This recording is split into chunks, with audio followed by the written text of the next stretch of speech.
get it. The OGs always told me what I start, I gotta finish. So I push it to the limit, so I can be the greatest. So I can look my family in their eyes and say we made it. Don't let life hand you nothing, you just gotta go take it. Always keep it 100, don't ever let me catch you faking. Keep a close eye on your circle.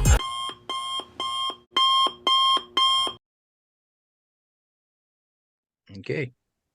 Got it. Hey, y'all, it's your guy, Darryl Riley, businessman and entrepreneur, host of the Post Prison Podcast. It's been a minute since we've been on, probably about 5 or 6 weeks. We've had a lot of scheduling, a lot of travel going on, our different nonprofits, and life just gets in the way. Shout out to my sister, Cynthia Brady. It takes a lot to prepare these podcasts on a weekly basis with scheduling and getting the contacts and the guests down and the connections. So, we already have a lot of going on, and, we want to continue to provide substantive content, like we've done in the past. And we know we can't tell it all in one day. So we've decided to make that shift, make that pivot, and only have the podcast one time a month. Oftentimes pivoting is pivotal, and this is one of those times. So we want to welcome everybody to the Post Prison Podcast. Ask you to continue to support us. Please like, share, and subscribe. We're on once a month on Sundays, probably around the first Sunday of the month, and the links will soon to follow. But today, on today's episode, we have two icons in the community that until recently, I'm surprised, hadn't known one another. And we want to dive into something that we all understand affects most Black people in this community and around the world and around the country. And that is our innate distrust of one another. The title of today's episode is called Train Not to Trust, the Willie Lynch Syndrome in 2023. And for those of you who aren't familiar with the Willie Lynch Syndrome, it's actually a form of mental slavery, a subliminal tactic used to keep African Americans psychologically changed and mistrustful of one another for generations. Today we have Brother Roy Sahali, Brother Roosevelt Smith. Like I said, two icons and two activists in the community. Welcome, gentlemen. Thank you. Oh. Let me just say, first of all, thank you for your participation. It's nice to be received well by people that you respect highly. And I respect you brothers both highly. And you've shown me nothing but love, man. And I appreciate knowing you. I consider you all confidants and mentors. So let's kind of get into this. Who is Willie Lynch? Willie Lynch is a slave owner, purportedly from the West Indies, and was invited by the slave owners in the South to come help them with their issues they were having with slaves. They were having riots and folks escaping, folks burning stuff, and there were a lot of Black warriors that really wasn't going for all of that. And the Southern slave owners decided to invite Willie Lynch over so that he can discuss his tactics as purportedly being a successful slave owner, if you would call it that. And he gave this speech on the banks of the Jamestown River in Virginia in 1712. And I will say, for the record, there's a lot of dispute about the validity of this. It also is accompanied by a book called The Making of a Slave that's really graphic. We're not going to go into any of that. We will be posting the links to this on our channel. But I just want to, before we get started into reading the letter, I want to give you all a little synopsis on our two guests here, Brother Roy Sahali and Brother Roosevelt Smith. It's also ironic that you both have the same initials, RS. But Brother Roy Sahali is an operator of a micro farm and food-based business in Bremerton, Seabrick area. He grows, gathers quality organic produce, He builds family garden plots, greenhouse classrooms, and community gardens for self-reliance. He teaches conventional and hydroponic growing techniques. He believes in a healthy mind and body, and he practices that by living a healthy lifestyle, which consists of eating and drinking plant-based foods. So he is a vegan, and doing routine exercises. Roy's professional life and activism was developed around networking and communications, and his skills in implementing telehealth infrastructure projects. He's been a cable TV director and producer, an art curator, and a press publisher. His core values are plant-based diet and routine exercise, continuing education, self-reliance, personal safety, and compassion for those in need. A very well-rounded brother. Proud to know you. I know that's just a peek into who you are and what you do. Mr. Roosevelt Smith, who's probably a little bit more known in the community for his thing with the Historical Society, was born in Dodgeville, Mississippi in 1951. His dad was a sharecropper, while his mom worked as a maid and raising 11 children. Roosevelt's grandfather was kicked out of Dodgeville by the KKK after he wrote a letter to Congress comparing sharecropping to slavery.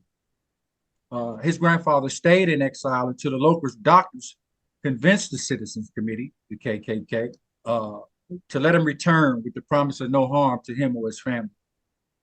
He returned to Dodgeville and continued to preach the horrors of sharecropping from his pulpit. Excuse me. His mother was a member of the American African Women's Group while serving with the illustrious Fannie Lou Haines.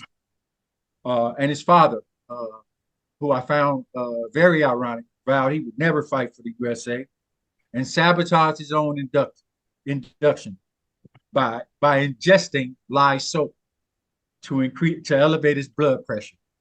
And the brother said, I couldn't justify putting my life on the line when those we're fighting would be treated better and have more rights in America than I do now. That was before Muhammad Ali. He was arrested numerous times and marched with Dr. King. He was also there on the infamous Bloody Sunday in Selma. Brother Roosevelt moved to Memphis at age 4 and attended the second oldest high school there that was founded by ex-slaves. After being kicked out of college for demanding more African-American professors, he enlisted in the Air Force, where he spent 6 years. Roosevelt is married to his wife for 30 years. He has 6 kids, 18 grandkids, and 8 grandkids. 8 great-grandkids.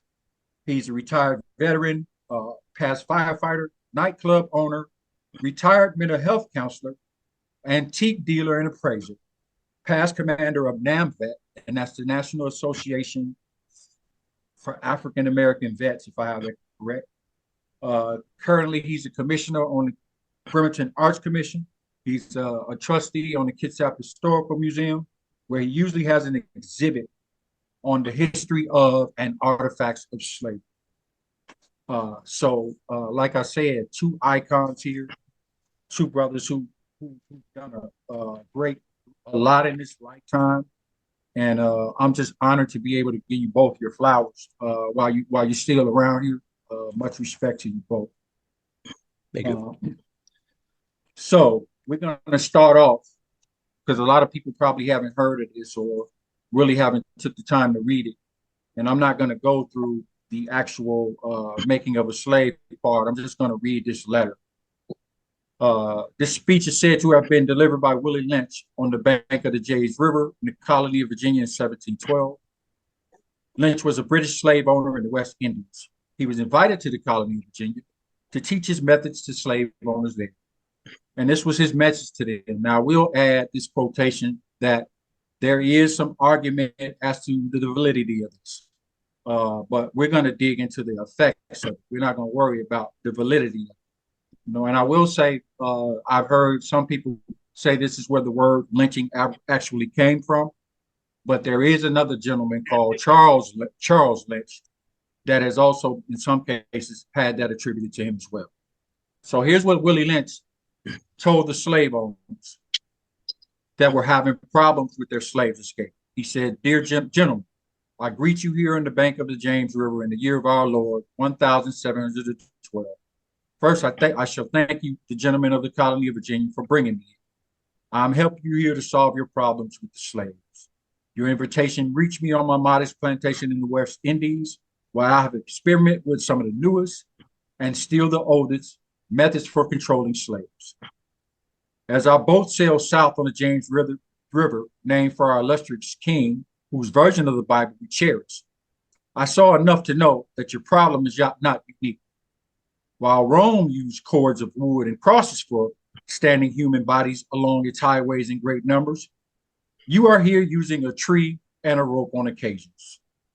I caught a whiff of a dead slave hanging from a tree a couple miles back. You are not only losing valuable stock by these hangings, you are having uprisings. Slaves are running away. Your crops are sometimes left in the fields for too long for maximum profit. You will suffer occasional fires. Your animals are killed. Gentlemen, you know what your problems are. I do not need to elaborate. I'm not here to enumerate your problems. I'm here to introduce you to a method of solving them in my bag here. I have a foolproof method for controlling your black slaves. I guarantee you, every one of you, that if stalled correctly, it will control the slaves for at least 300 years. Let me repeat that. I guarantee every one of you that if installed correctly, will control the slaves for at least 300 years. My method is simple. Any member of your family or your overseer can use it. I've outlined a number of differences among the slaves, and I take these differences and make them bigger. I use fear, distrust, and envy for control purposes. These methods has worked in my modest plantation in the West Indies and will work here in the South. Take this little list of differences and think about it. On the top of my list is age, but it's there only because it starts with an A. The second is color or shade. This is intelligence, size, sex, sizes of a plantation, statuses on plantations, attitude of owners, whether slaves live in the valley or on the hill. I shall give you an outline of actions before that. I shall assure you that distrust is stronger than trust, and envy stronger than adulation, respect, or admiration. The black slaves, after receiving this indoctrination, shall carry on and become self-refueling and self-generating for hundreds of years, maybe thousands. Don't forget, you must pitch the old black male versus the young black male, and the young black male versus the old black male. You must use the dark-skinned slaves versus the light-skinned slaves, and the light-skinned slaves versus the dark-skinned slaves. You must use the female versus the male, and the male versus the female. You must also have white servants and overseers who distrust all blacks. But it is necessary that your slaves trust and depend on us. They must love, respect, and trust only us. Gentlemen, these kits are keys to your control. Use them. Have your wives and children use them. Never miss an opportunity. If used intensely for 1 year, the slaves themselves will remain perpetually distrustful. Thank you, gentlemen.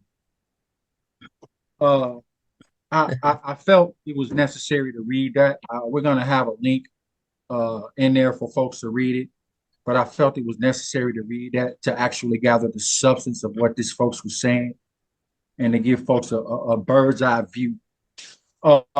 Again, there are questions on the validity of this, and before we get into these questions, I heard a brother who recently was killed, Nipsey Hussle. He's a rapper. I'm not sure if you guys are familiar with him. And he's a gang member, but he was a successful rapper in LA.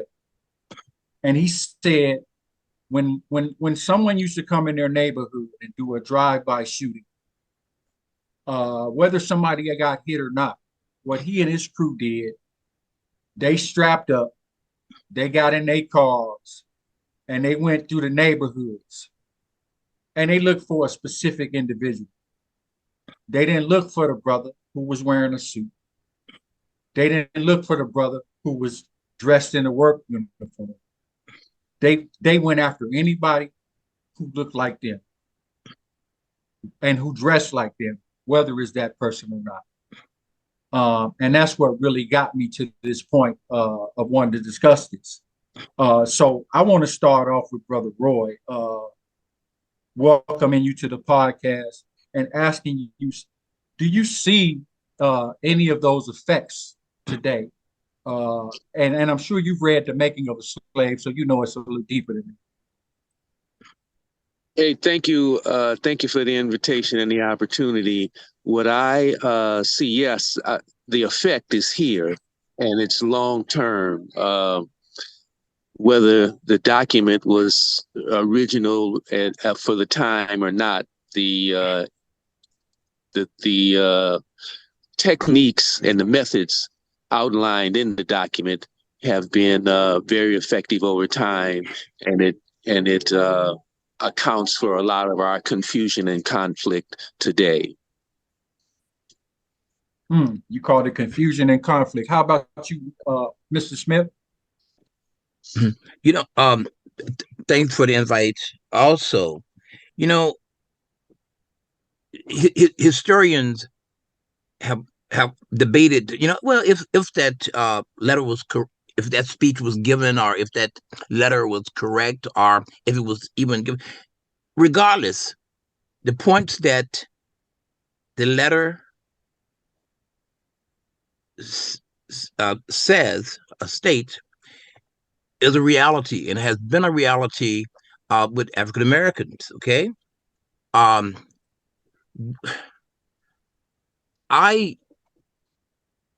have never argued if it was real or not. I've always said, damn, you know, those things that was highlighted is true, and we still have those issues. We still have those issues. And is there an end? I don't know. But it's been effective in holding us not back, but continuing to build trust amongst ourselves. Okay. Yes, absolutely. So let me ask you this though. What does distrust look like? Because just because I don't another person of color doesn't trust me, that doesn't mean they mean I'm gonna break. They think I'm gonna break in their house, okay, or I'm gonna steal their money. No. But what is that distrust as it pertains to fear and envy being stronger than love? What does that look like? Okay, this is what it looks like. Well, let's go back. Let's go back just a little. Frederick Douglass, as a youth, was listening to his master talk to another slave owner, and that slave owner, and this is actual fact. This slave owner started talking to Frederick Douglass's owner by saying, you know, we can't teach the slaves how to read. We can't teach them how to count, because if we teach them how to read or how to count, they would not be slaves anymore, because they would be aware of where they are. Okay. Now, so how does so that relates to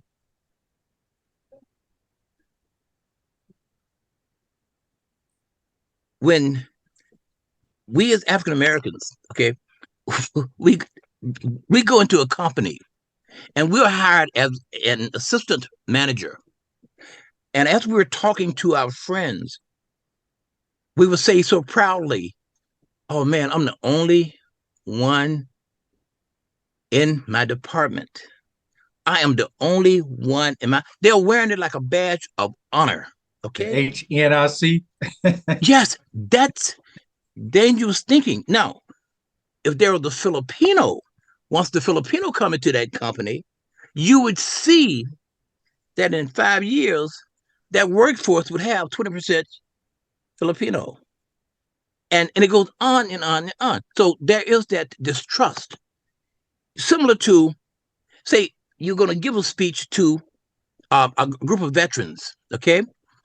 There's only two African American veterans out of this 300 veterans.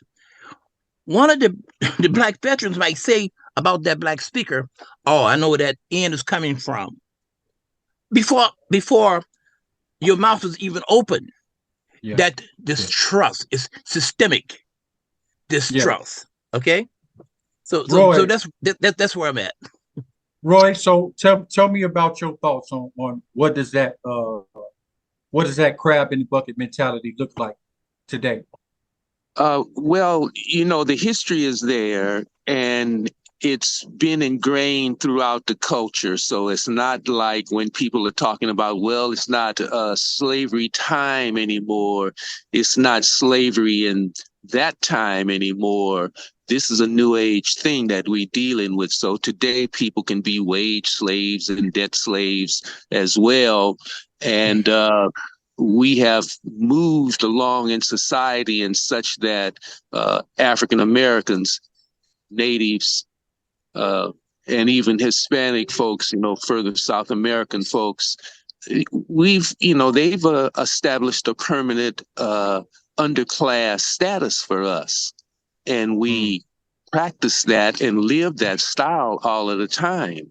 And a lot of the approvals that we need to move forward or folks to trust or to believe in us still happens in the old style way. At one point, African Americans didn't want to listen to other African Americans in terms of telling them what to do shortly after slavery, because they weren't used to hearing the orders from anybody but a white man. And if it wasn't anointed by that guy, then nobody was moving.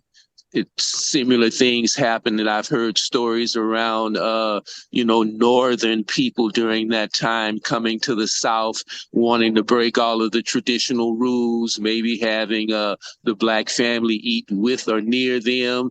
And then the folks were so oriented to being separated until they couldn't comfortably sit at a table and do that kind of thing. They had the service mentality. So even today, it comes out in a little different form, but the result is the same. The only problem is, or not the only problem, one of the problems is today you can't identify it in the same way. A lot of young people will throw out, the race card, as they call it, and whatever else in terms of challenges, and you're doing it because I am.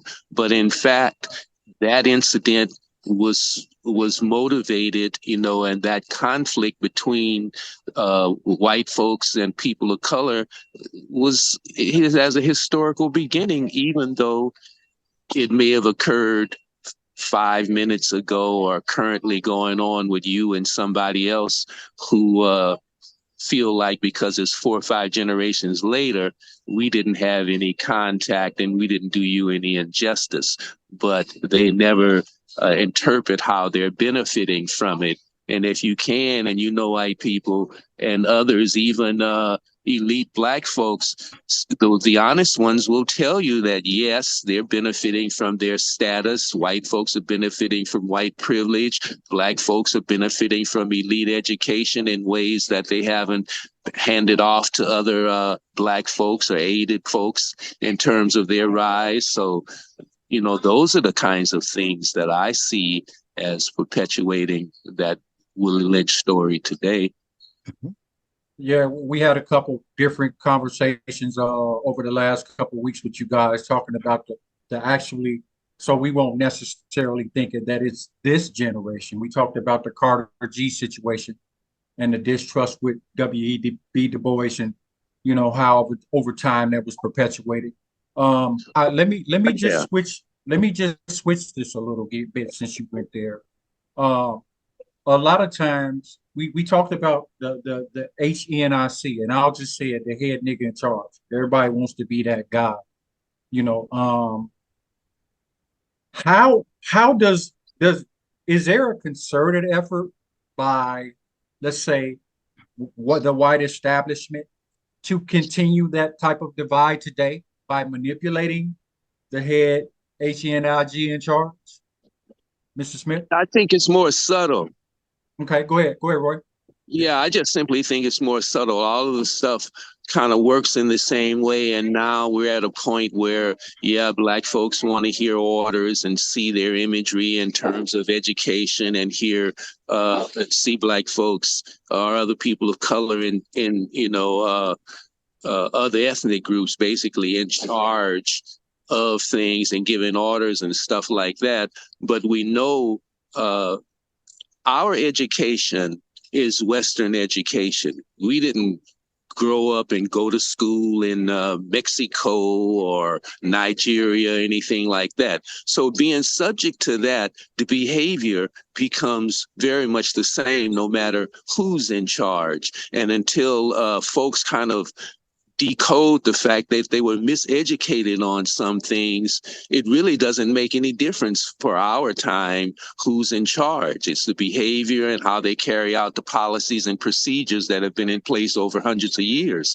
And, the Constitution was a pro-slavery document from my reading and interpretation. You have these clauses and this, that, and the other, but still, you know where we are today. Yeah, you say still, huh? Mr. Smith, you want to follow up on that? Yeah, I concur with what Brother Roy just said. I concur very strongly.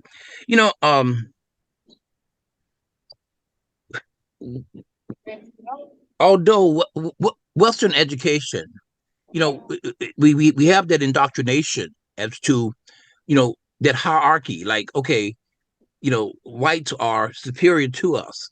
They are superior. And the thing is that I'm not going to use people of color. Okay, I'm going to go back to just African Americans. Okay, because I think I told you brothers before. For years, man, I fought like hell against being called colored. I'm like, man, I'm not colored. I'm African American. Or I'm Black. So I can't take a step back. Okay. Gotcha. So let me throw that out. But I'm okay with people saying people of color.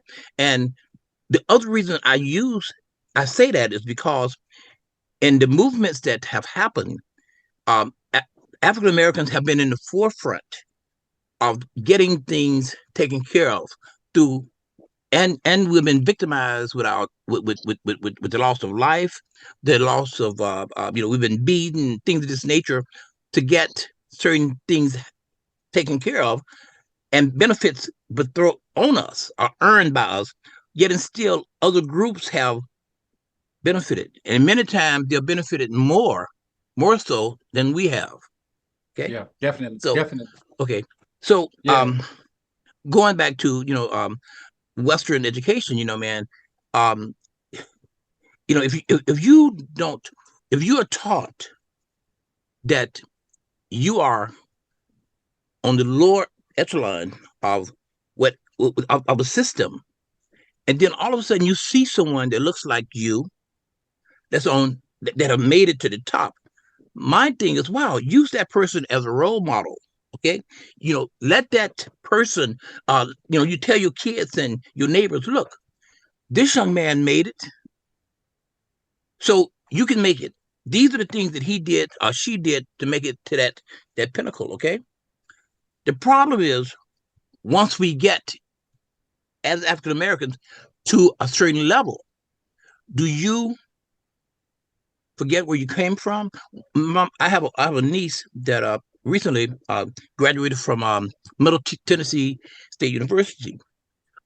She's not the first in our family to graduate from college. Okay, but one of the things I told her, I said, you have a responsibility, being that you're going into the military. You have a responsibility to ensure that you come back and you pull someone up with you. Okay. Don't think that, wow, you got it made, so they have to have it made. Everyone needs a ladder. They need a rung on that ladder to help them out. And there's nothing wrong with it, because the power elite, the Jewish peoples do it, the whites do it, the Hispanic do it. Let us do it. Let us not be so damn hateful to each Mm, other, that mm. we cannot do that. And then again, that leads to what we call, and you identified this as internalized oppression, Wow, hating things that looks like you. man. Listen, Okay? you kind of answered my next question about why other races do it. And I thought I'm gonna just use I statements because I try to always be conscious to make sure that I'm not tearing another person, a black person down in Mhm. particular, that I'm going out my way to assist them. But then somehow that comes off threatening. And Mhm. and I'll just give this scenario that recently occurred, right? So as a business owner, and Roy, I want you to comment on this too, because I used to say I'm not no longer going to say I'm the only black franchise owner in the county. You broken me up from that, and I'll let you explain why. But being in the position that I am, I understand that I sign in front of the checks, right? And being in that position, I also understand that those in government are employed by me, right? So when I approach government officials, I approach government officials as if they work for me. Right. I don't approach them as if I'm in awe of their celebrity, as like I want pictures with them. Wait a minute, you work for me, and I know how to be an employer. So I'm not here to ask your permission, even if you're white. I'm not auditioning to be white. I'm here to tell you what to do, or what I want, or how I disapprove of your job performance. And I had countless black people get pissed with me because I addressed that situation in that manner. Um, why is that? Why do we seem threatening uh, when we take a strong approach? Or is it just me and the way I Excuse speak? me. I see some of it. Yeah, it could be you but the interpersonal conflicts between us is so profound and it's been so deep and long standing until it's easy for us to take an attitude on behalf of, I'll say, the oppressor and the other guy. Because we think like that, we've benefited from those behaviors. And so when it comes down to poor and underserved people, we behave oftentimes in very much the same way they do. I mean, you have today, what do we have? We have homeless people on the street sitting around, laying around and everything, and people step right across them on the way to a Seahawks or Mariners game. Never, they look down to make sure they're not stepping on them because they would have to say something to them, like, excuse me, or get your ass off the street or something, whatever. So they'll just walk over them, walk around them the whole shot, and everything is cool. Maybe somebody might want to throw them something in the cup, and then down the block you hear somebody say something negative about the fact that why don't they get a job? Well, who in the hell is going to hire them? They out of condition for working. They out of condition for working in the same way a lot of those folks paying for that big ticket money is out of breath by the time they get to the seat. Mm, They out of Mhm. condition. They can't mm, do it. And there's no compassion for them. They're being blamed for being poor and poorly served. And when it comes to our folks, we get a lot of that very same thing towards one another. We get it in religious conflicts and all of that other kinds of things. You're this, I'm that. You behave this way, I behave that way. And all of those are the built-in differences, conflicts that that's used as strategies because the day is general. The day is society now. We're all carrying it out. The black body is just a commodity. It's good for wow. selling products and everything else. Sports. So sports thing is outrageous now. Before we had athletes who would maybe make some noise, but now they're being paid as partners in crime, and so they're protecting other interests now.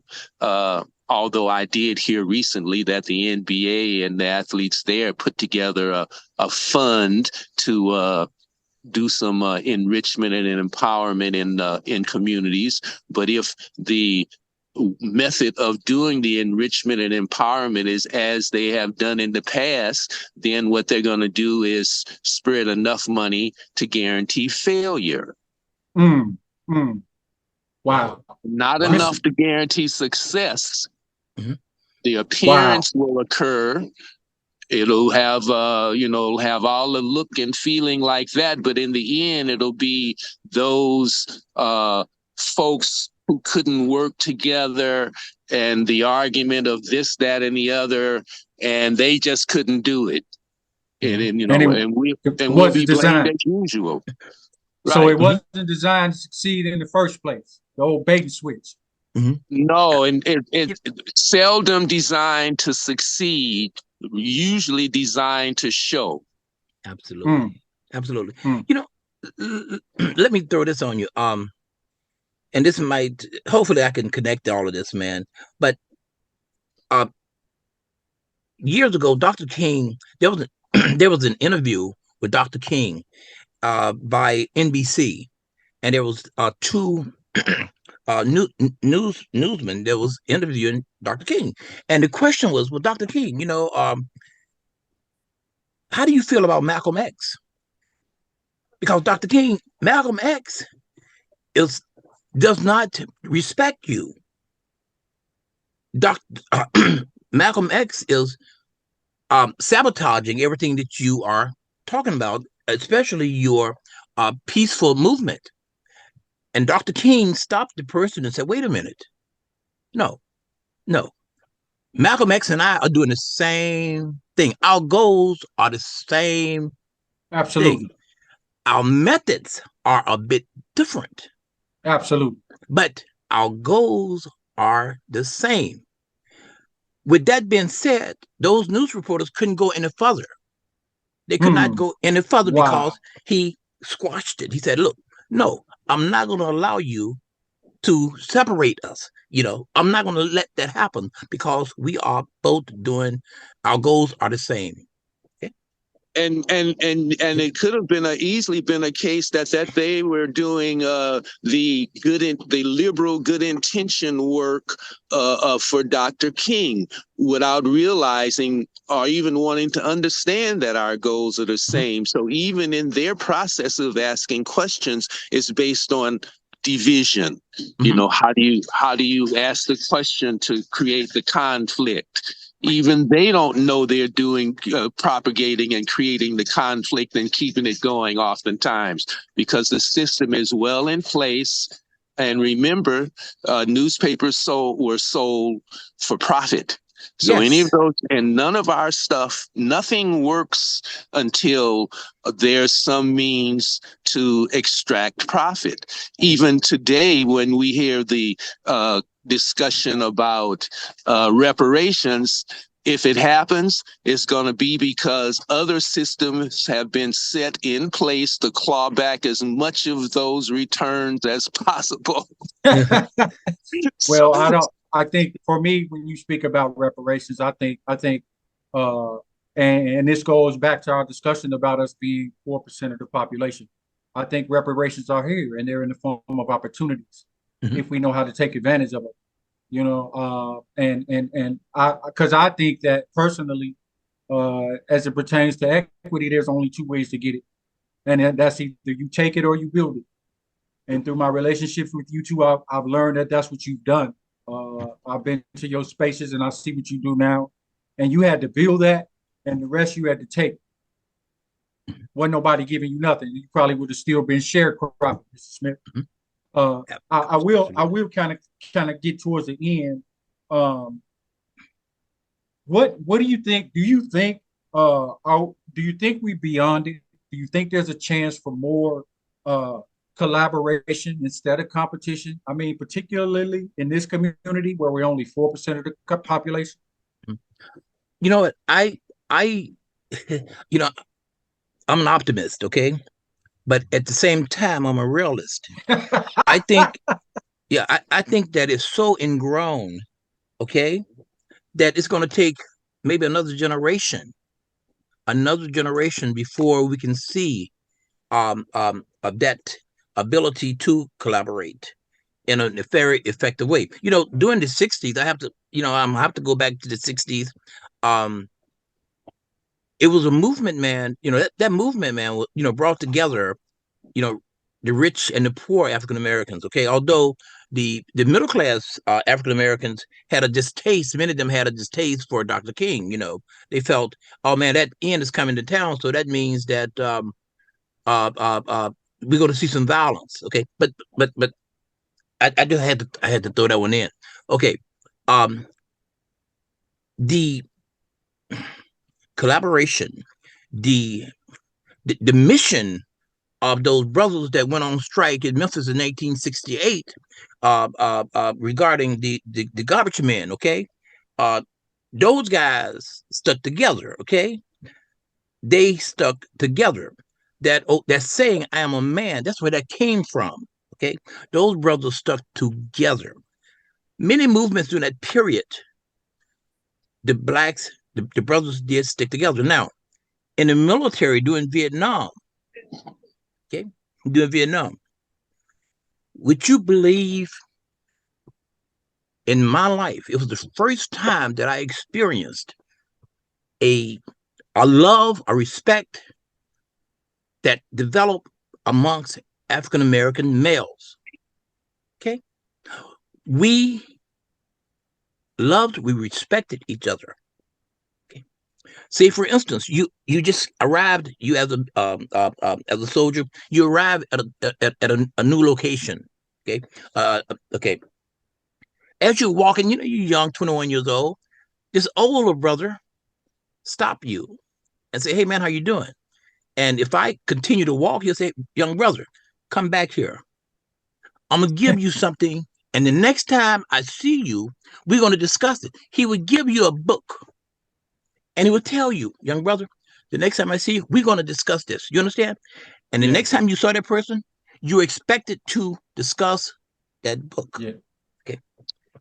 But Roosevelt, we talking about a particular situation and one that kind of one of oppression and togetherness that's not generally felt here in everyday society. I mean, the love that you felt there once they got home, it dissolved into something else.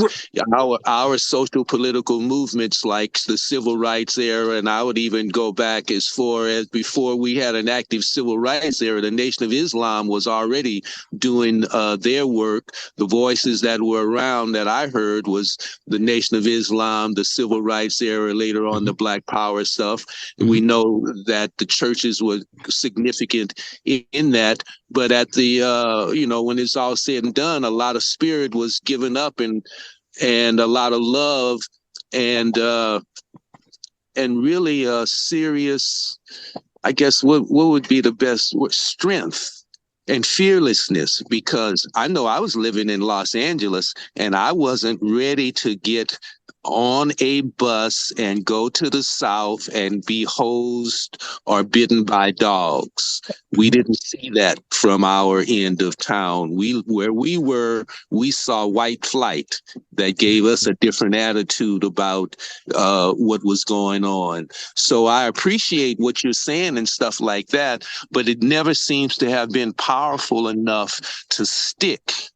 Okay. And to move forward. It's kind of situational where we had to be together. Yes, and see, that's where I was going. I was going during that period. This is what you saw.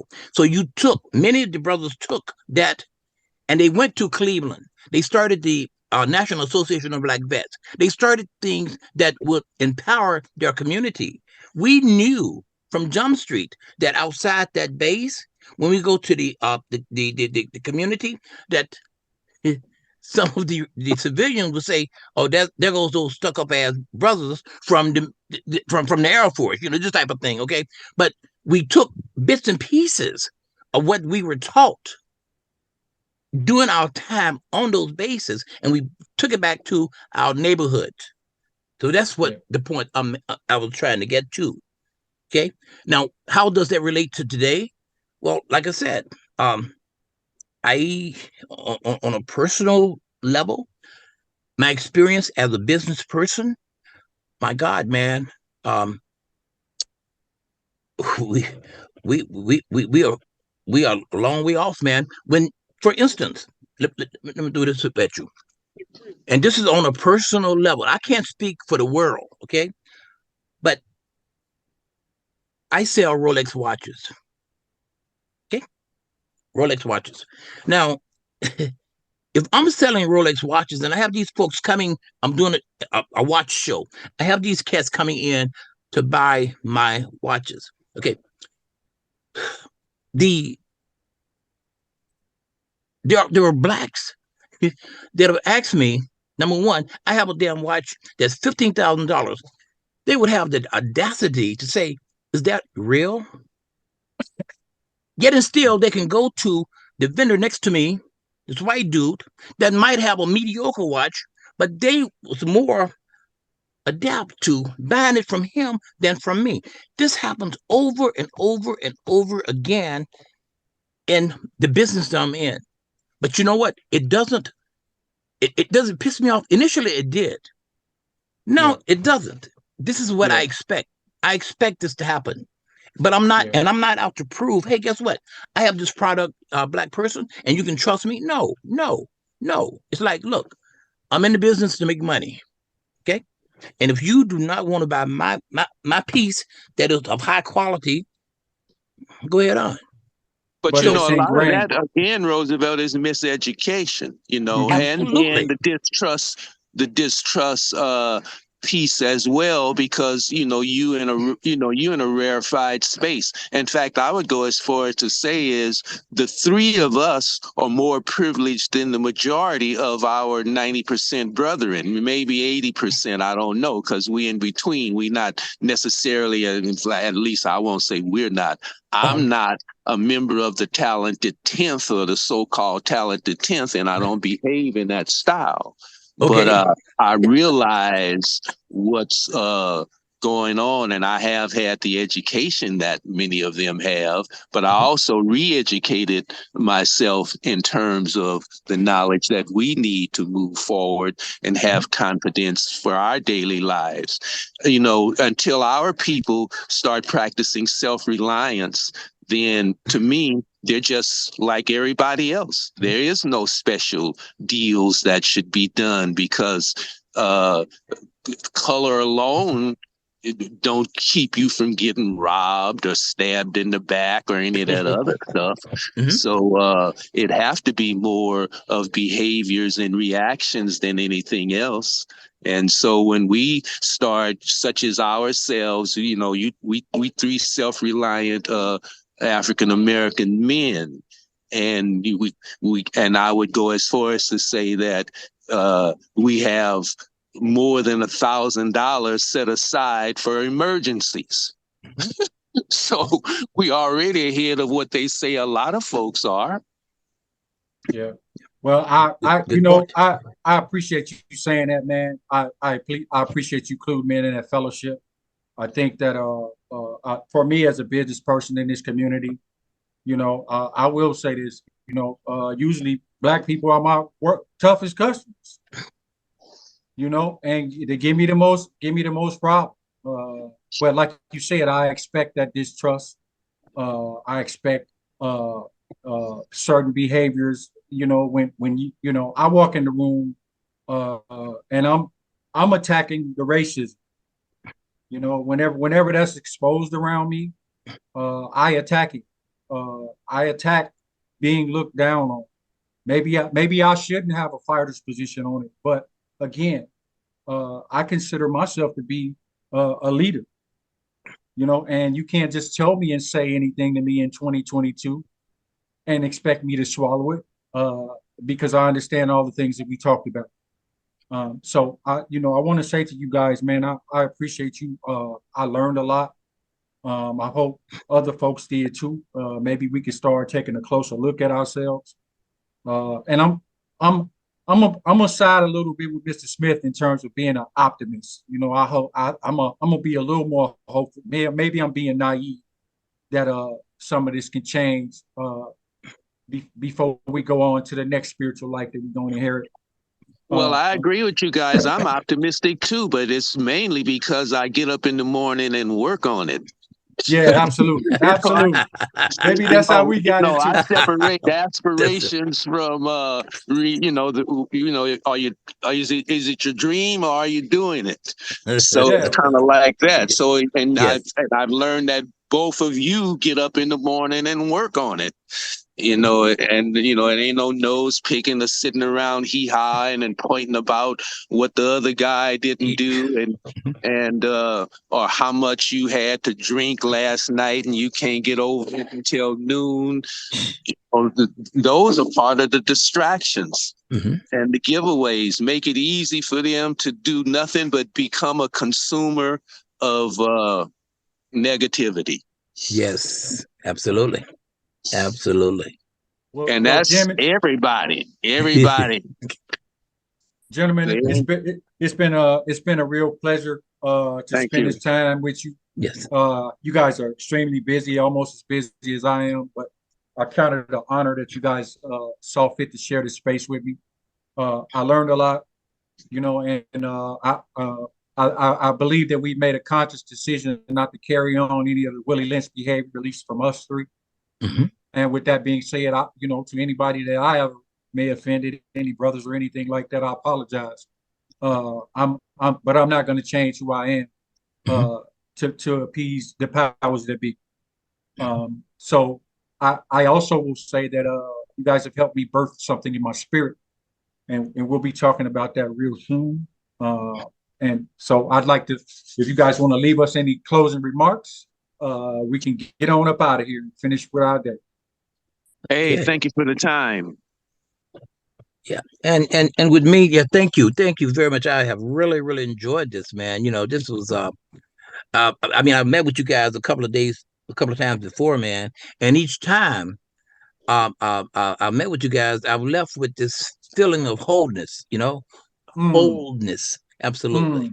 So I really appreciate you guys, and just keep up the good work, man. And thank you for that, man.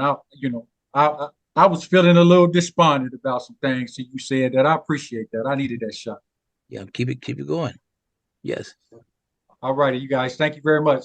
Okay. To everybody else, thank you for checking us out on the Post Prison Podcast. We'd ask you to continue to like, share, and subscribe. We plan to have some more substantive content on next month. And stay tuned to our social media pages for information on that. So until next time, everybody, peace. Every morning I wake up, all I know is get it. The OGs always told me what I start, I gotta finish. So I push it to the limit, so I can be the greatest. So I can look my family in their eyes and say we made it. Don't let life hand you nothing, you just gotta go take it. Always keep it 100, don't ever let me catch you faking. Keep a close eye on your circle.